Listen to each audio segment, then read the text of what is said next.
আবার সেই বেড়াতে মাঝে মাঝে খেজুরের কাঁটা ডগা দিয়ে রেখেছে। আর বালকশ্রী অনুকূল তিনি শুধু দেখেন। তারপরে একদিন গিয়ে তিনি কি করলেন, সেই বাগানে ঢুকে তার বাগান পুরো তছনছ করে দিলেন। হেমচন্দ্র বসু আমার এসে দেখছে, আমার বাগান এইরকম ভাবে নষ্ট করলে দিয়েছে। দেখে মনে হচ্ছে যে কোনো দস্যুরা এসে মধ্যে পাইচারি করে সব চাপিয়ে দিয়েছে। কিন্তু ভেঙে তো চালা, একটা বেড়াও তো ভাঙেনি, তাহলে কে এসে করেছে? যখন তিনি কি বলছেন, তিন কাল গিয়ে এক কাল বাকি, পারের ভাবনা করো। তিন কাল গিয়ে এক কাল বাকি, পারের ভাবনা করো। তিন কাল গিয়ে এক কাল বাকি, পারের ভাবনা করো।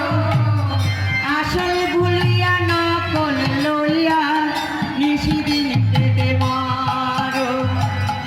আসল ভুলিয়া নকল লইয়া নিশিদিন কেটে মারো। সেই বাগান তুমি সাজাও, সেই বাগান তুমি সাজাও, সেই বাগান তুমি সাজাও, সেই বাগান তুমি সাজাও।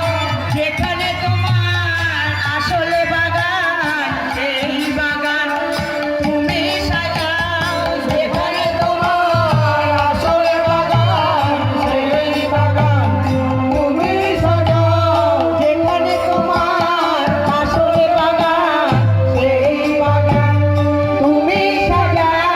যেখানে তোমার আসল বাগান, সেই বাগান তুমি সাজাও।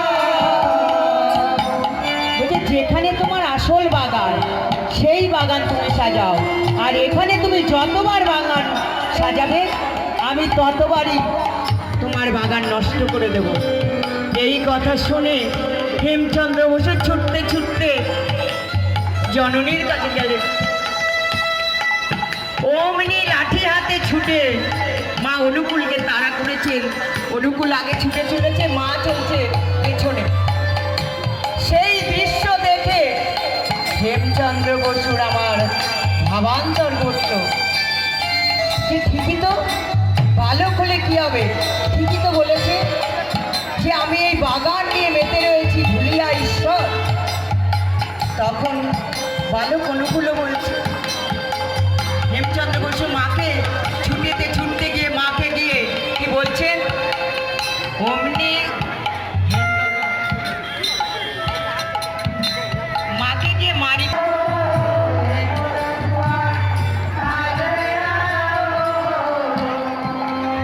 শীঘ্রই ওই পৃথিবী ছেড়ে চলে যাবে।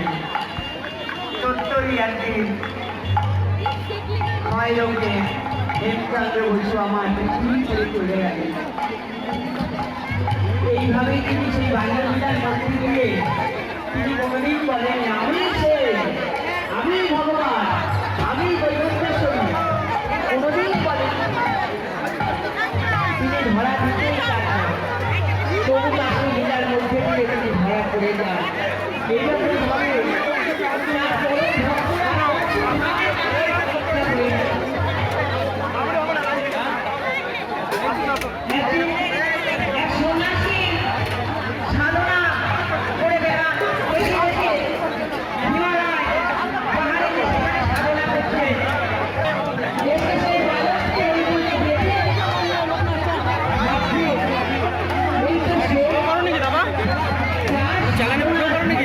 আছে মোটামুটি খুবই।